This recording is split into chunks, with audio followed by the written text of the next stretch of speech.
So welcome everybody, and we've got an hour, and I'd like it to be, it's just a very relaxed evening, and I'll introduce you to a meditation that we can start with, and we'll continue our discussion. I can see a lot of faces that have come to the prior two. I'm trying to keep a train of thought here, so my goal really is to give you an idea.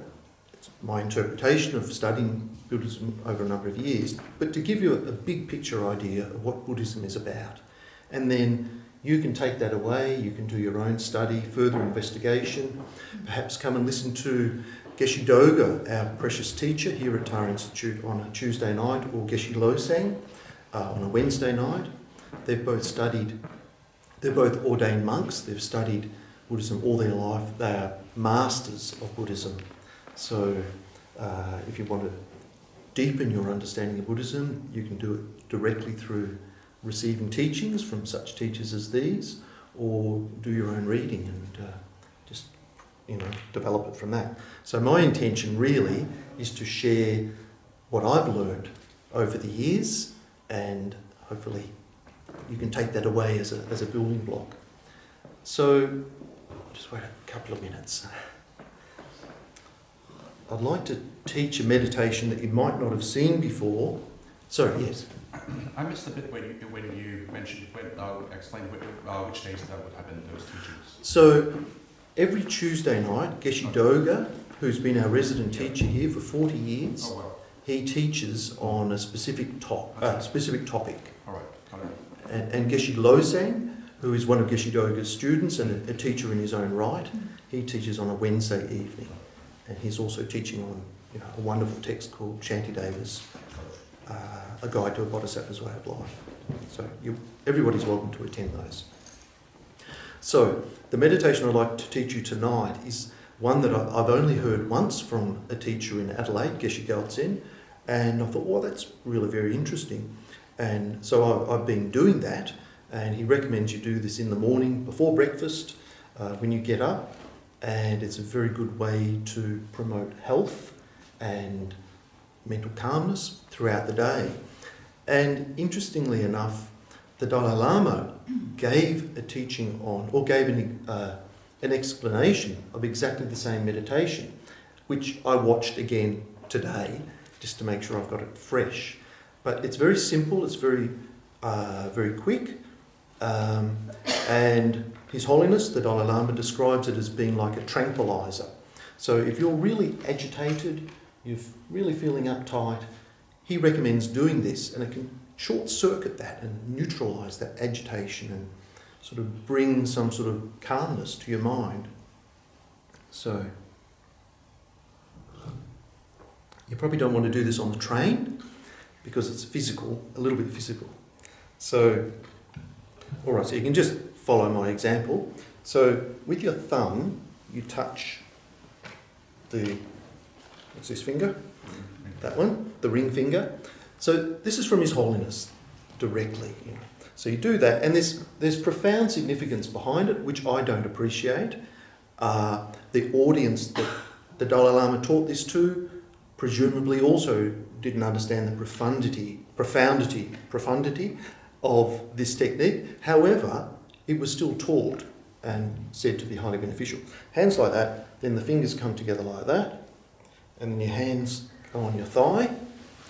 And as with the meditation posture anyway, try and have your back straight. So this is a bit of a funny one. So you lift your hands up like that, push them out the front, and then the left hand goes out like this, and you put your arm under your armpit.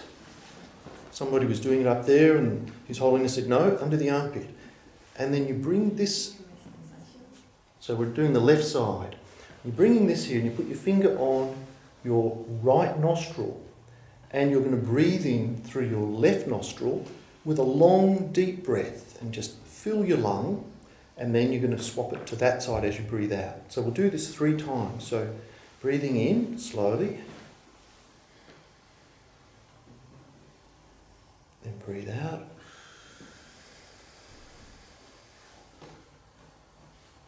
In.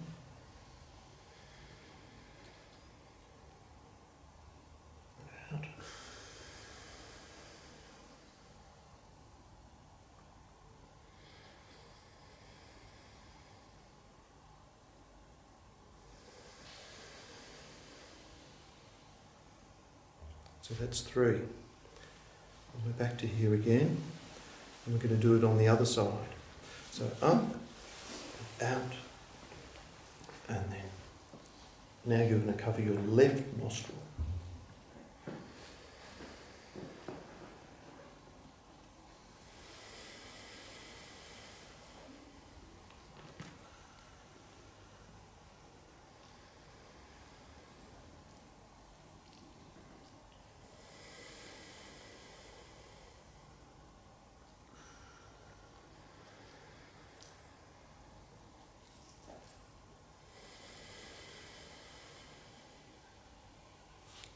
So that's 3 of those. Now, with the last 3 breaths, the hands, you can put your hands like that, but as you breathe in, the fingers curl in. And as you breathe out, the fingers curl out. So we'll do that 3 times, breathing in through both nostrils. 3 times we'll do this.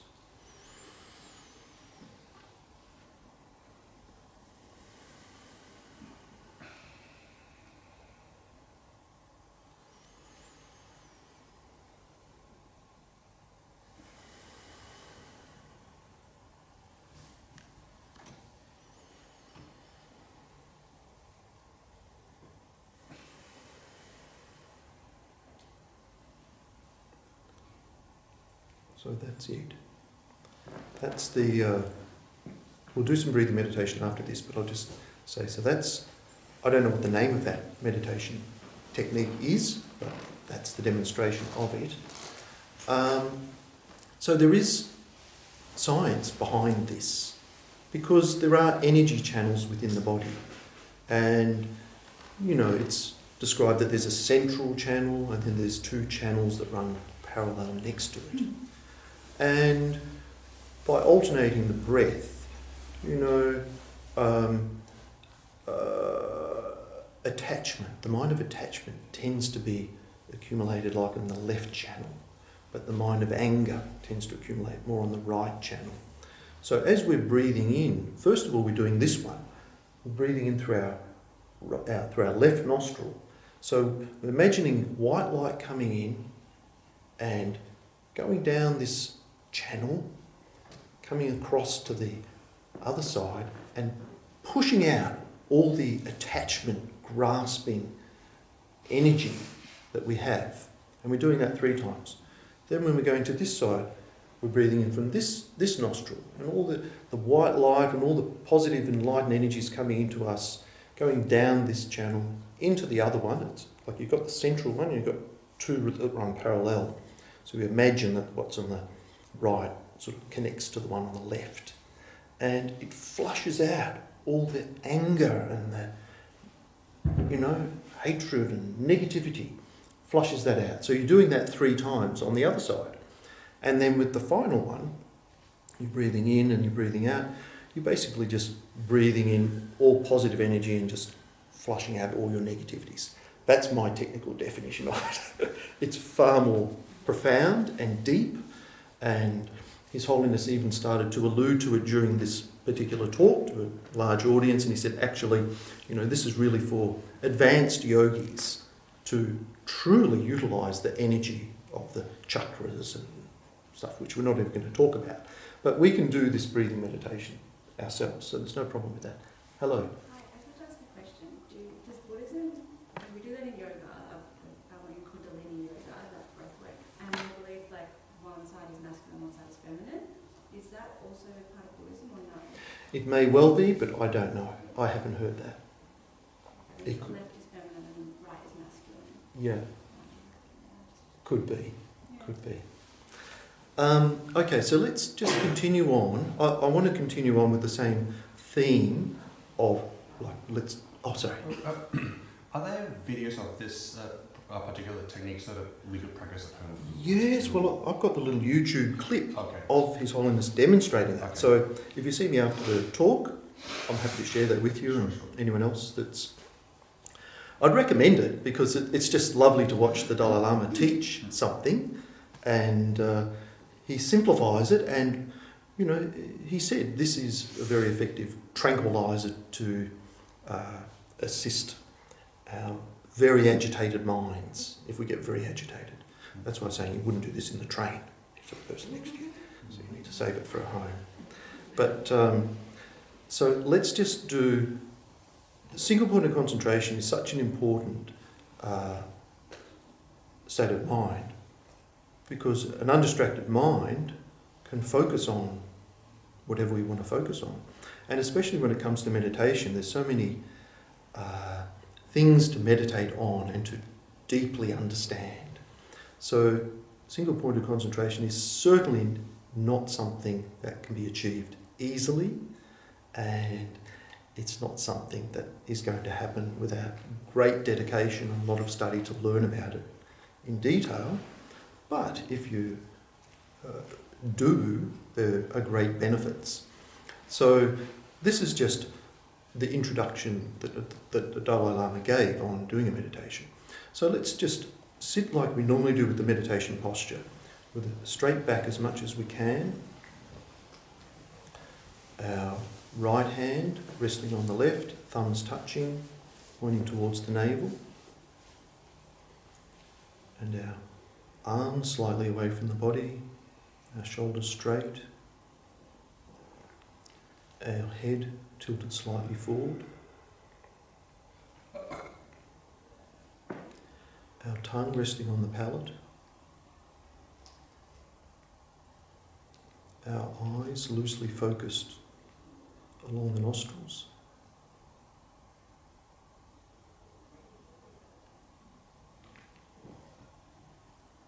So for this particular meditation, actually before we really start, stay in this posture, but just have a quick look at the statue of Shakyamuni Buddha in the middle of the Gompa. Look at the features. You can see that the Buddha is sitting in the full lotus posture. His left hand is cradling a begging bowl. Imagine it's filled with nectar. His right hand is in what's called the earth-touching mudra. He's wearing the robes of a monk. His head is adorned with all auspicious marks and signs, but in particular we can observe the Ushnishna, that crowning top knot at the top of the head, a very auspicious sign, the elongated lobes of the ear, and the gentle, loving smile or gaze. So try and memorise that. Look at it, and then instead of relying on your visual consciousness, try and imagine it with your mental consciousness. So you can still open your eyes and have another look, close your eyes and try and retain that image in your mind. So this image of Shakyamuni Buddha that we're going to try and focus on is about an arm's length away from you, in front of you. You're visualising this, and only the size of your thumb, quite small, level with the eyes out here. And it's bright, really radiating a lot of light.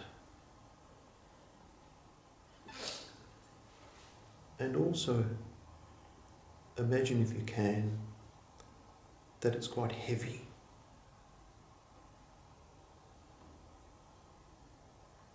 And the light, visualising the bright light, helps with clarity of mind, and visualising the weight helps with stabilising and helping us focus. So let's just try this for a short time and focus on that image.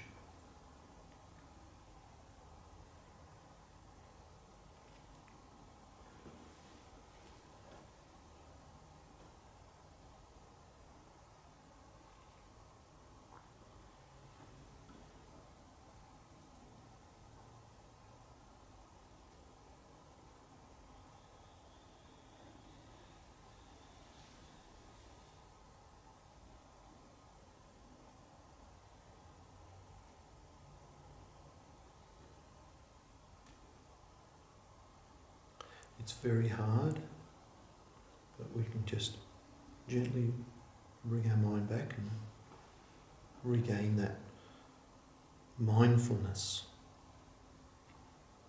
that memory of the image that we're trying to visualise. You can look again if you want.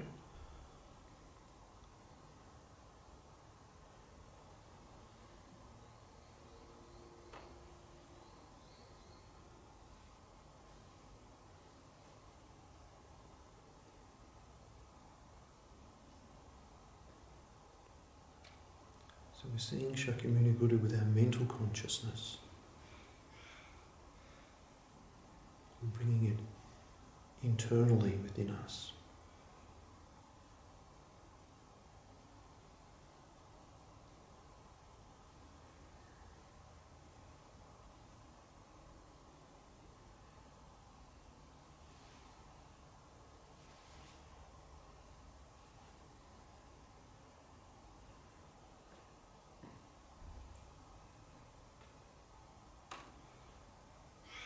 So distraction's our main obstacle. And we can, the antidote to that distraction is mindfulness, remembering the object. So we try and remember the object we're trying to visualise. And we also rely on alertness, something to be developed, something to remind us you've taken yourself away from the object. Bring it back. Like a scout that goes out, for an army, it's just watching and relaying back to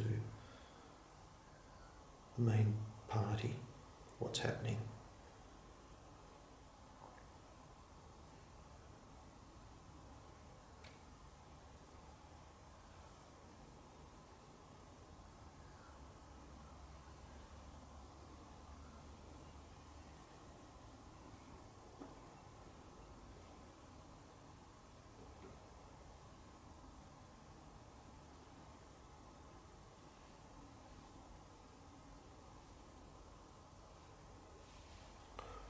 All right, well, let's bring ourselves back. The other main obstacle that can happen with fixed meditation like we're just trying to do is something that we probably don't need to be too concerned about, because apparently it's more of a problem once we're quite advanced in our meditation, where we can hold the object perfectly still for a long time, but the mind lacks a bit of clarity and intensity in that visualization. So it's sort of not asleep, not sleepy, but it's lost the vigour of the visualization. And that's said to be one of the, there's said to be 9 levels along the pathway with a picture of an elephant and various things, but there's 9 levels, and when you get to like the 5th and the 6th, actually I think the 5th level and the 6th and the 7th, there's this thing called sinking that can happen, which is where you've got the object perfectly held, perfectly clear, but lacking that clarity and intensity. So there's stories that you read about, there are many stories told in Tibet where many meditators have arrived at that state and thought that they had achieved their final goal of achieving calm abiding. And they haven't at all. Instead, they've fallen into not recognising sinking. And in this short clip that I watched again today from the Dalai Lama, he actually says that if you do fall into that, then your wisdom actually starts to decline. So it's a real trap. It's important to recognise. But as I said, we don't need to worry about that unless we're already advanced yogis that have, meditated for many years of discipline on their focal object and have developed strong levels of concentration. That would be great to have those levels of concentration, but it doesn't happen without great effort. So So I've sort of talked a lot about, in the last 2 weeks, about the precious human rebirth. I really wanted to emphasise that, and about death and impermanence, how this precious human life won't last, and that we are actually prisoners within a cycle of birth and death. And we have been in this state, in samsara, caught in samsara, since beginningless time. We talked about that last week, about beginningless time, and how that's a very difficult concept to access, but the Buddha, with his omniscient wisdom, the great lamas that have followed, have also taught that the mind is beginningless. Because for the mind to exist, it needs to have had a prior cause, and that prior cause was a previous mind. And basically the sequence goes back, because Buddhism doesn't present that there was a creator. So anyway, so that's beginningless rebirths that we have experienced, which we don't remember. So what does it really matter? However, it is emphasised a lot that the opportunity that we have now with this human rebirth, with this precious human rebirth, which was created through a great collection of causes in our past, in our previous lives, we have now obtained such a human rebirth. And the reason why it's so precious, because it's one thing to recognise it, but what's so special about it? You know, you might say that there are 8 billion human beings in this world, but we're not saying that there's 8 billion human beings with a precious human rebirth. Precious human rebirth means somebody who has an opportunity, a really special opportunity to develop their inner potential. Ultimately, the goal of Buddhism, of course, is to achieve enlightenment. Such a human rebirth is the most conducive in order to be able to progress along that path towards enlightenment. We can't if we have no faith, if we have no interest, then if we're closed to spiritual development, there's not going to be any inner development in that scenario. And if we haven't met the teachers that can teach a valid path that can actually lead to highest enlightenment, that has been followed by others and proven to be a valid path, if we haven't met such a path, then again, there's no chance. And just talking about roughly within the human opportunity. So the one verse that I put promoting my talk here on Monday nights, it said, and it's written by Shantideva, who was a famous Buddhist master from the 8th century that lived in India, and he wrote a particular book called A Guide to a Bodhisattva's Way of Life. I really recommend you to try and get a copy and read it if you have an opportunity. It's just wonderful. It's written in verse form, over 10 chapters. It describes the whole path that we need to follow in order to achieve enlightenment. What are the important things that we need to think about and need to follow? But one of the verses that he's got in there at the start, he says, "So if, when having found leisure such as this, I do not attune myself to what is wholesome, there could be no greater deception and there could be no greater folly." So I find that really a good reminder that we shouldn't take it for granted, and that we do actually have something special and need to take advantage of it. You might have heard on the news somebody in America won $900 million the other day, and I was thinking, gee, that would solve so many problems, and you'd be so happy to have, it's a ridiculous amount of wealth, but that everybody would jump at that opportunity. That doesn't prevent sickness, old age and death. I imagine along the pathway, who knows what how someone's life would change with such abundance of wealth. I don't know whether it would promote them to develop more virtuous qualities or less, but not really sure. Depends on the individual. But the point is that the wealth can only do so much within this limited life. It cannot assist in the slightest beyond this life. And I mentioned last week about the comparison with the wish-fulfilling jewel, which is even far greater than winning $900 million. You know, this mythical or this symbolic wish-fulfilling jewel that is often, you'll often hear about it in Buddhist readings, that this precious human rebirth is more valuable than a wish-fulfilling jewel. Actually, Lama Zopa Rinpoche says it's more precious than countless skies of wish-fulfilling jewels. This human life is far more valuable. So, you know, it's important. Okay. The thing that I wanted to really cover tonight is about refuge. Because we've talked about the precious human rebirth, how we have an incredible opportunity. We've talked about this life is eventually going to finish. Death is something that we will have to face. It is going to happen. And at the point of death, there is only two options that are going to happen. We are either going to, assuming, of course, that the mind continues that there is a life beyond this life, there's only two options. We are either reborn in the lower realms or we're reborn in the upper realms. There's no other options. So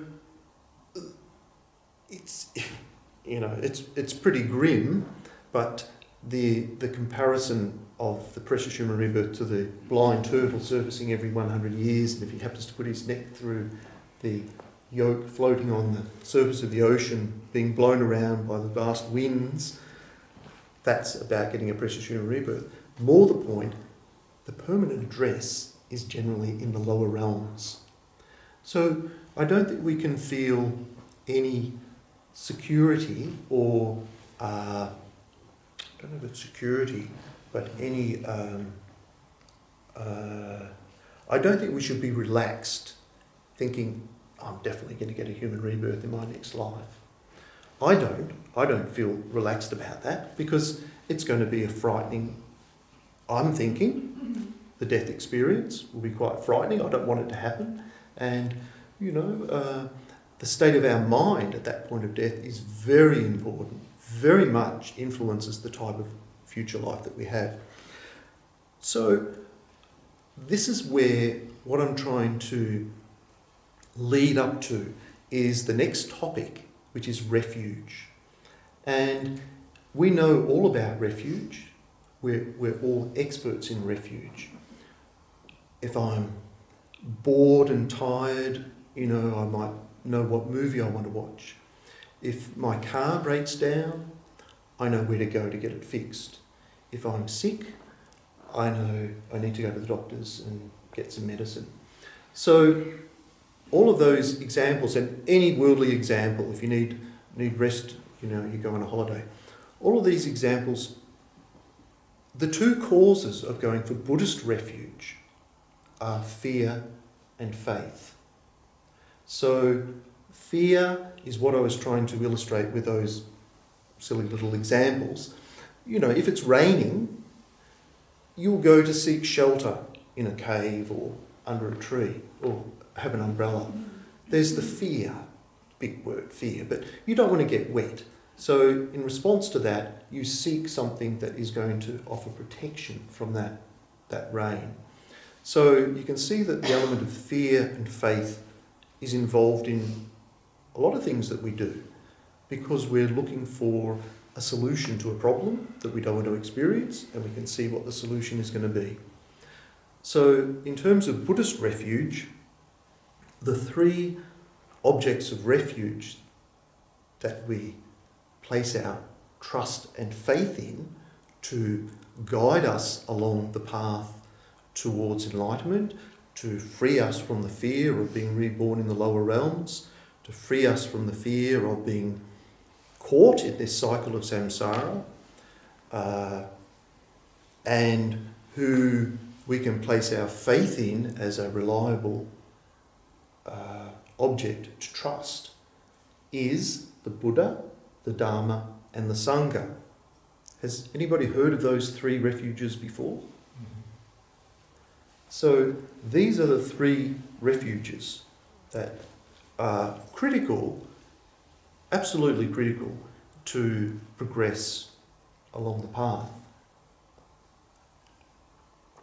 And that's sort of obvious in a way, in that if I wanted to go to Darwin, I wouldn't know how to get there or which way to go. I'd need to follow somebody. Somebody would need to guide me on how to get there. It's a long way, many obstacles along the way, so you rely on somebody to help you. So when it comes to the spiritual path, what do we know? What do we understand about our mind and how to overcome inner emotional afflictions that dominate our life? We need techniques to be able to overcome those. And more importantly, I'm sort of jumping the gun now really, but more importantly, the very root cause of samsara is innate ignorance. And the only antidote to that ignorance is developing wisdom. And there's a very specific wisdom, and it's perhaps the most important point that the Buddha has taught on how to cultivate that wisdom, which is an exact antidote to that root ignorance. And that root ignorance, once it's been opposed with its exact opposite, the foundation for all the other afflictive emotions that we experience in our day-to-day life are no longer present. We're liberated from them. We no longer create negative karma because we've uprooted the delusions that are the basis of negative actions of body, speech and mind. So the three refuge objects are the Buddha, Dharma and Sangha. A very helpful analogy is the Buddha is like the doctor. When you go to the doctor makes the diagnosis of what's wrong with you. And they prescribe the medicine that will help cure you. And that medicine is called the Dharma, which is basically the teachings of the Buddha. And in administering the medicine, you have nurses and medical staff that can help you, that are in tune with the doctor. They know that they need to follow those instructions to help that person recover. So the Sangha is analogous to the nurses and medical assistants. So these are the three objects of refuge. And as I mentioned, the main causes for going for refuge are fear and faith. Fear, there's lots to fear. There's fear of death. There's fear of being reborn in the lower realms. There's fear of being caught in cyclic existence. There's, Buddhism presents two ultimate goals. One is your own individual liberation from cyclic existence, or samsara. Cyclic existence is the same as samsara. So it's possible for you individually to be completely liberated from cyclic existence. That is a valid goal. This is part of the goal of the Hinayana teachings. And then, I'm not the only person in the world that doesn't want to experience suffering, that wants to experience happiness, that would like to be liberated. If I recognise that I'm actually caught in samsara, that would like to be liberated from samsara, all other sentient beings are in exactly the same situation. So it would be like rescuing yourself and not a priority for everyone else. So the other goal that Buddhism presents is to achieve highest enlightenment, the state of a Buddha.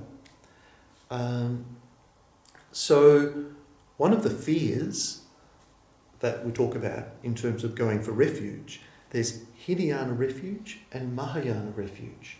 So Hinayana refuge would be you are seeking refuge and guidance from the Buddha in order to achieve liberation for yourself. And that's valid. And you can do that. That's one of the fears. And faith is that the Buddha can teach the path that can lead you to that state of nirvana or liberation. The other one, the third quality that's sometimes mentioned with Mahayana refuge is that of compassion. So not just for yourself, but in order to be of greatest benefit to all others, including oneself, I must achieve the state of enlightenment. And this is sort of touching on the essence of of Mahayana Buddhism, which is what this centre is associated with. It's about cultivating love and compassion to its fullest extent, and recognising that just as we want happiness and don't want to suffer, we're exactly the same with others.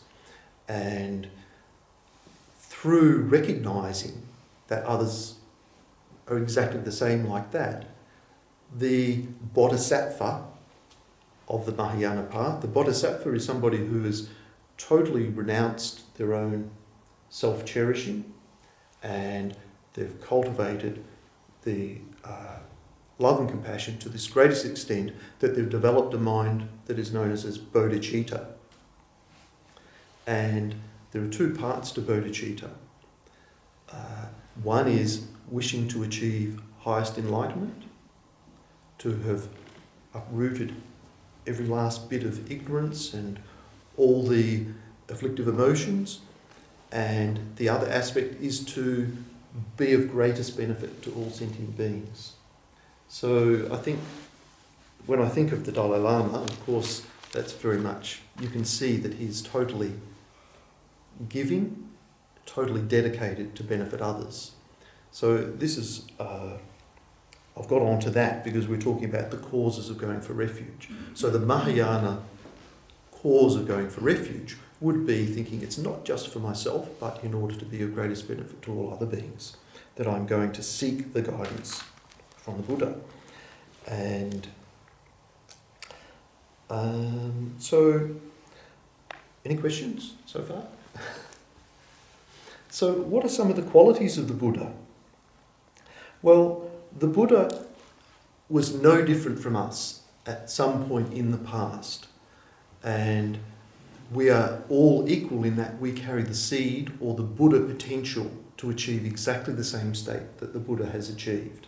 So the Buddha, when he was once like us, followed the spiritual path, followed a teacher of pure lineage, has to be a pure lineage, valid teachings, and it's said that the Buddha practiced for 3 countless eons, which is a very long time, to accumulate the merit and to purify the obstructions in order for the Buddha finally to achieve the highest potential that a sentient being can achieve, which is the state of enlightenment. So the qualities of the Buddha, it says that the Buddha has an omniscient mind.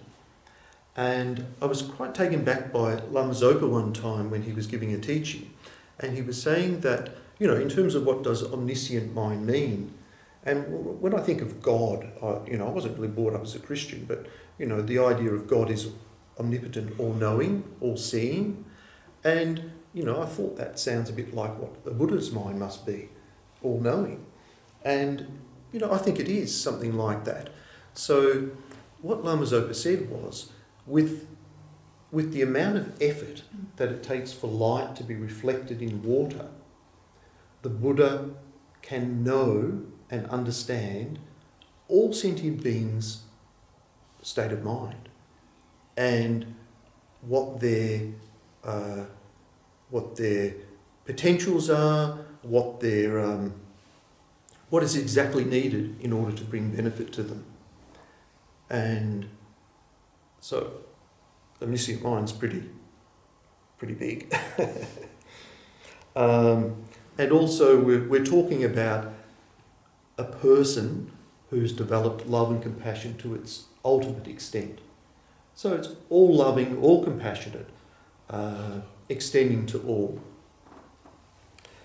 And then the Dharma are the teachings of the Buddha. And, you know, there's some very technical definitions of what the Dharma is. You know, the truth of cessation and the truth of the path leading to cessation. That's sometimes described because the Dharma is the exact antidote that allows the delusions and obstructions within our mind to be opposed. So they're actually uprooted by the Dharma. But that's harder to understand. So it's easier to think of the Dharma as being, what did the Buddha teach? What was the path that the Buddha taught? And so we are taking refuge in those teachings and those instructions, which is analogous to the medicine.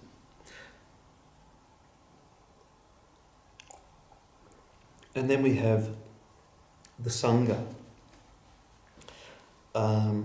Usually the Sangha is described as Arya beings. What does that mean? Well, that means Buddhists, practitioners, who have progressed along the path to the point that they have seen the ultimate nature of reality directly. We haven't seen the ultimate nature of reality at all. And it's only when, you know, it's a progressive thing.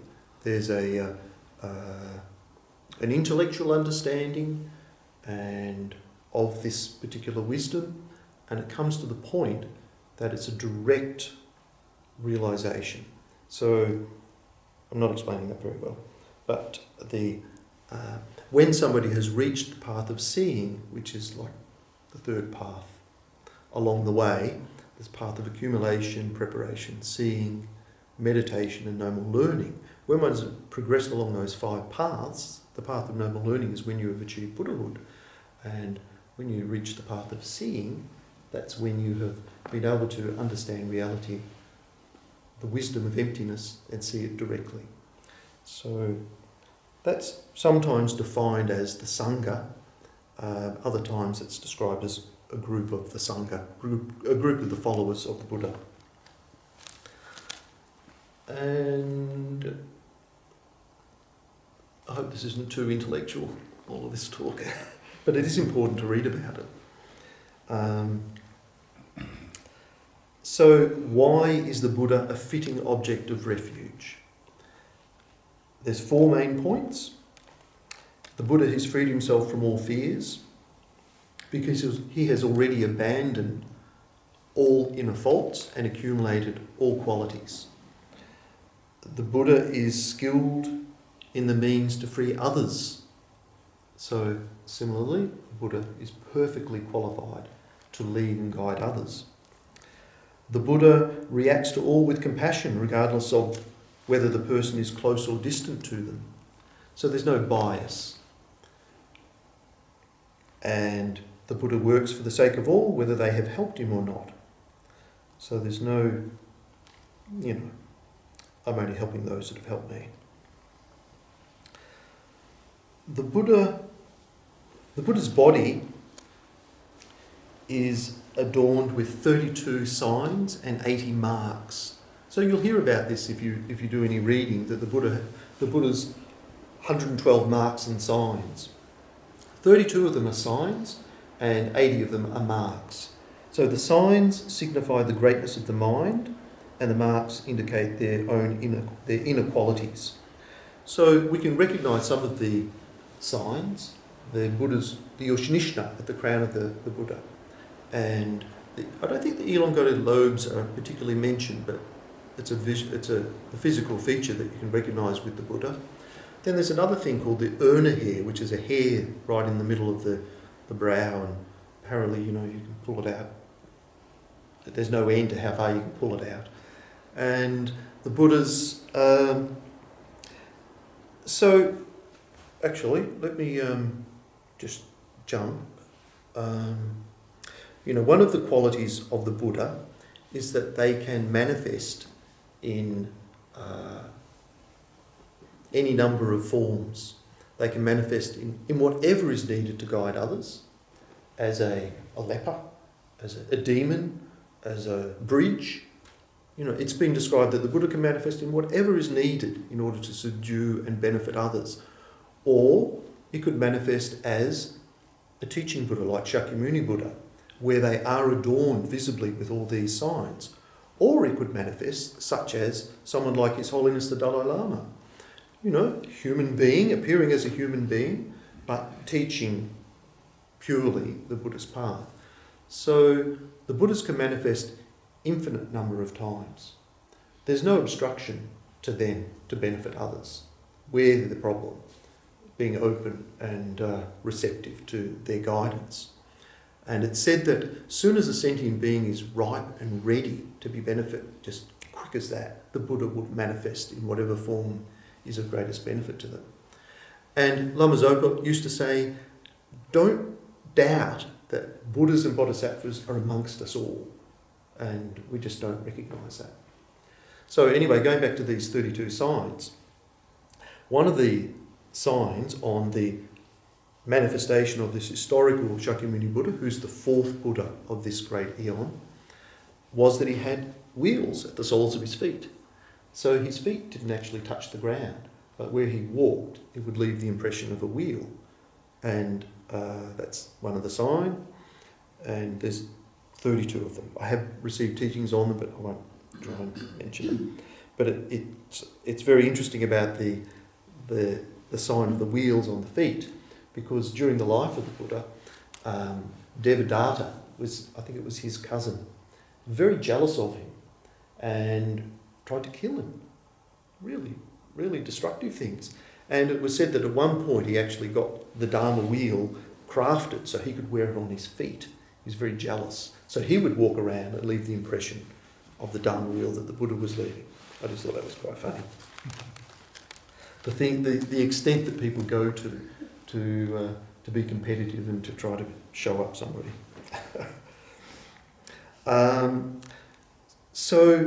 And the qualities of the Buddha's speech. It's said that the Buddha can answer one question, but it will answer everybody's question, like in every language and exactly what they wanted to hear. That's what it's described, one of the qualities of the speech of the Buddha. The other thing, the quality of the Buddha's mind.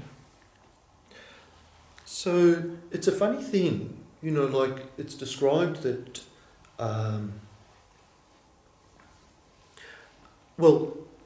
ignorance is the root cause that keeps us trapped, cycling in samsara.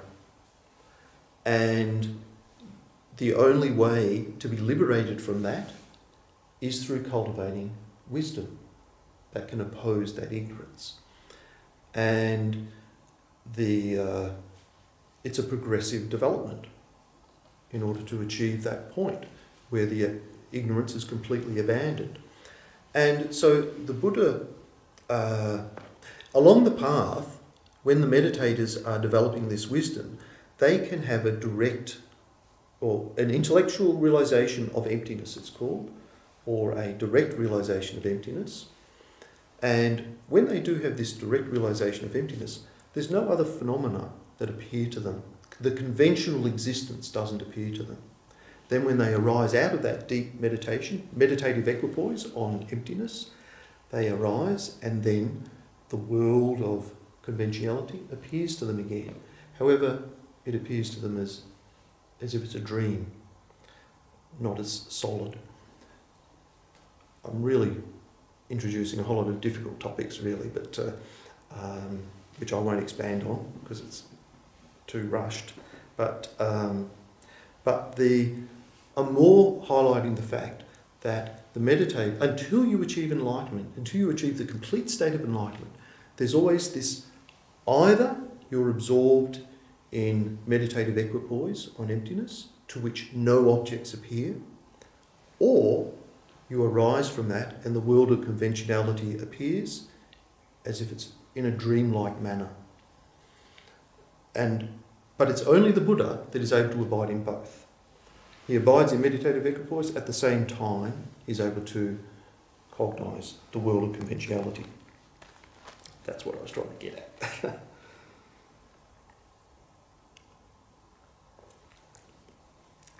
And time goes very quickly. So I'm sticking to script here. So there are 8 benefits of going for refuge. So in order to take refuge, normally there's a ceremony given by a Lama where they will talk about the benefits of the Buddha Dharma Sangha, the benefits of taking refuge, and then there will be some prayers said, and you will make your heartfelt connection, because you take refuge when you feel in your heart a connection with what the Buddha has taught. It makes sense to me. I can place my trust in that teacher, in that path. And then if you feel that, you should take refuge, and it will strengthen your practice. So if you take refuge, you're qualified to be called a Buddhist. Yeah. Are you referring to refuge in a literal sense, like being in a temple, or in an abstract sense, like being in a relationship or in a household or something?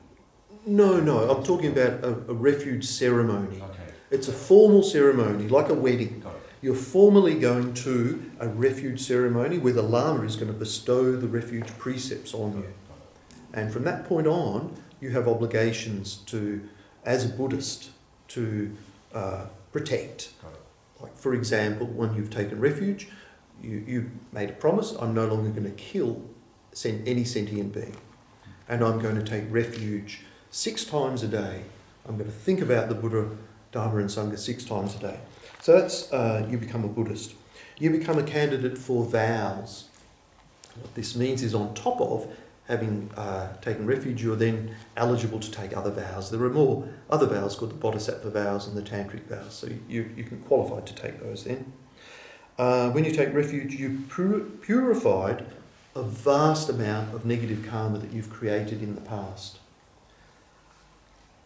And you can easily accumulate new merit.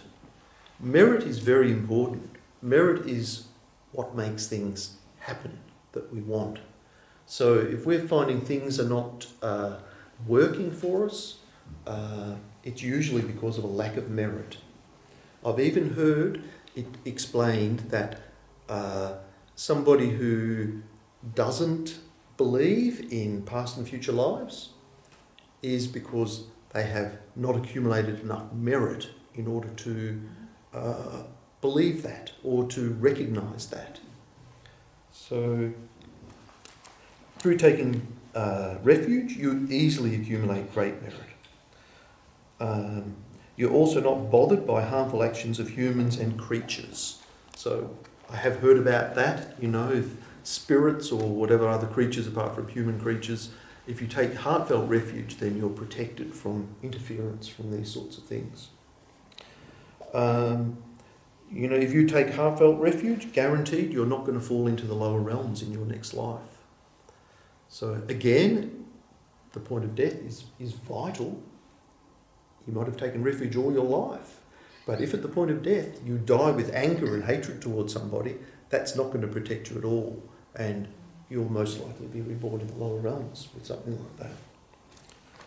So also you will achieve all your temporary and long-term aims, and you will soon be enlightened. So there you go, we should all take refuge. So it's just a good reminder, because when we take refuge, we don't want to take refuge with our lips. It doesn't want to be words. It has to be heartfelt and a genuine surrender in a way. You have placed your full trust. There's no reason why not. If you've done your investigation yourself. For example, if I was up for some legal offence, I would place my full trust in a lawyer that I knew had a great reputation that could help me. So it's got to be full trust that, you know, that the guidance that we're following is authentic and genuine. And with that, then the blessings come. The blessings come from the Buddha as a result of that.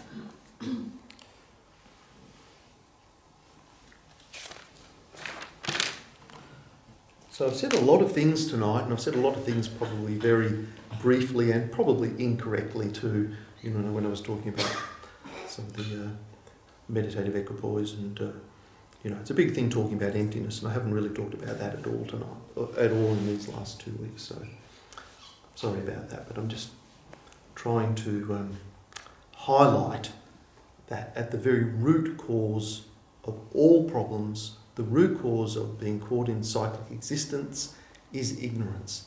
What is that ignorance? Well, you know, ignorance is not saying I don't know something. It's ignorance incorrectly grasping at something that's not actually that way at all. That's really the sense of ignorance. So it's 5-2. So maybe I'll talk more about that next week.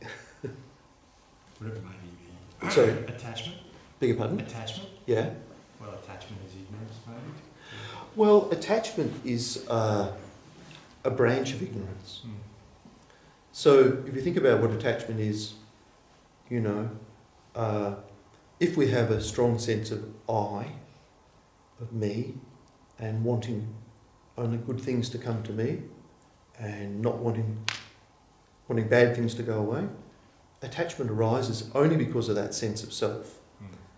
I want this. So attachment is grasping and wanting things. So ignorance is the root. Attachment comes from that. Anger comes from that. Jealousy and pride. So it all comes back to the innate misconception of the nature of self and phenomena. That's the jargon, but that's really the root cause. So I just thought, we've only got 5 minutes, so I just thought we'd finish a meditation on recognising or remembering the kindness of our mother. Because our mother has brought us into this world and has showered us with her love and cared for us every moment. And I think it will be worthwhile. It's a very important meditation. So let's just focus on that. Remember that our mother protected us while we were in her womb, even before we were born. And when we were born, we were the most important thing in her life. She gave everything for us. Fed us, clothed us, bathed us, made sure everything was right, protected us.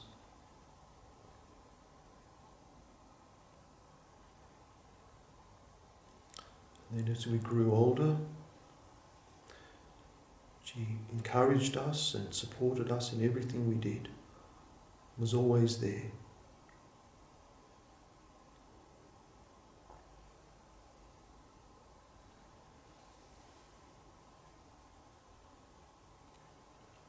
We were always the forefront of her mind.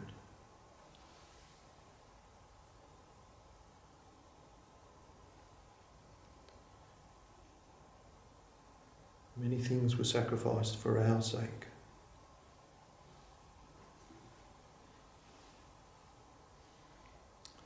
And our mother, who may be with us still or has passed on,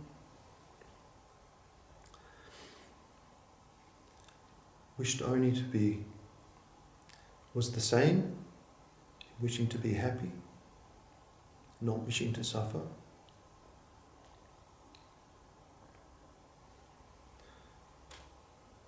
So we should just spend a few moments and just radiate from our heart as much love as we can send out to her, repaying her kindness to us, giving everything that we can to her, wherever she is.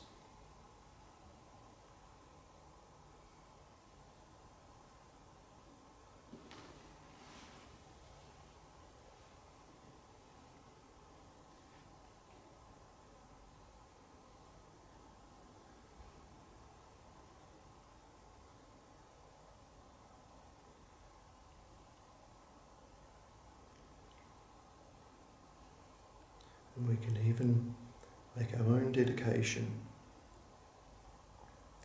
that through the discussion tonight and through our aspiration to follow the spiritual path,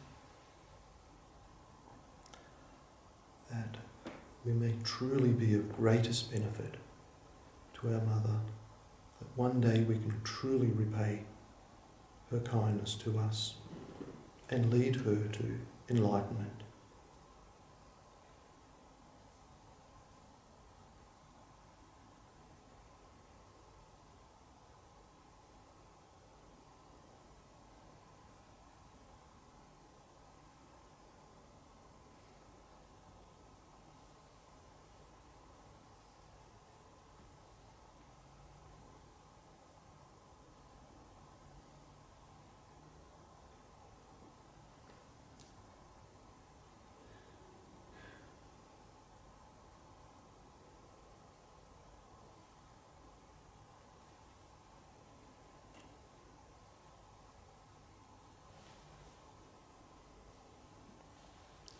All right, everybody's welcome to stay for a cup of tea. Thank you.